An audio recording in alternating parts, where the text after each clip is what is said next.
We're going to bring in Philippe Lazzarini. He is the Commissioner General of the UN Agency for Palestine Refugees, UNRWA. He's joining us from Amman. So thank you very much indeed for being with us. How would you describe the difference between UNRWA as it is now and what UNRWA was like before the war on Gaza began? Well, UNRWA before the war was an agency which was investing in the human development of the Palestinian refugees. UNRWA was a real lifeline of the Palestinian refugees in Gaza. We had about 300,000 girls and boys in our school.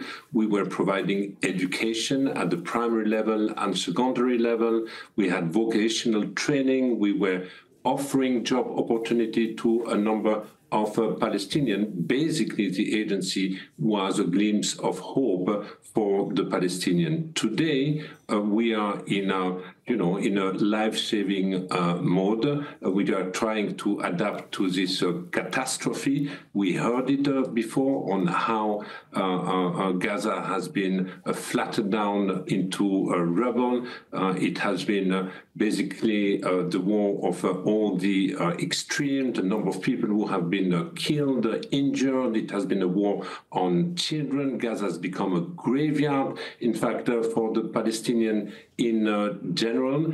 And we also heard that today people have nothing else than to daily struggle to stay alive, daily struggle against diseases, and daily struggle to find some food. We were hearing in Gabriel Elizondo's report about the allegations that were made by Israel against some UNRWA staff and UNRWA itself. What kind of impact has that had on the organisation's worldwide image? Well, it has a huge reputational impact, but fortunately the agency has taken bold measure from day one. An investigation has taken place, has concluded. We had also a review of all our internal management system, which concluded that we are more robust than any other agency in the region, and basically it shows that the agency is capable to deal with neutrality issues, and that in reality the attack on the agency are primarily politically motivated. In terms of the money that UNRWA needs to raise in order to be able to operate, again, how much of these allegations had an impact on that? Is there a change in the willingness of countries around the world to supply money to UNRWA? Well, there is definitely a change. Donors need to be constantly reassured, and I think the seriousness of UNRWA to implement the recommendation of the review of the famous Catherine Colonna report of the former Minister of Foreign Affairs of France, the seriousness of implementing this measure has also helped donors to reinforce their confidence in the agency. Today, there is only one country which has suspended and frozen its contribution to the agency.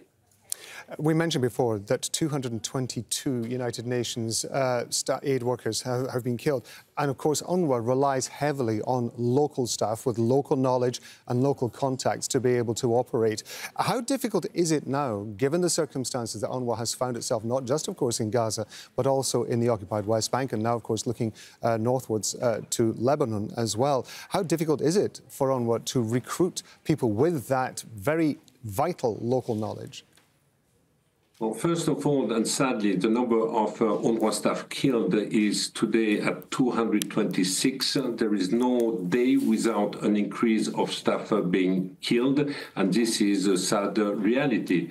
Now, it is also true that our staff share the same daily life destiny than the rest of the population. One of the strengths of the organization is that our staff come from the community we are assisting and protecting, and this is one of the reasons why, despite the extraordinary dangerous environment, despite the fact that staff premises operation have been targeted, that we are still able to continue to provide life-saving assistance to the community.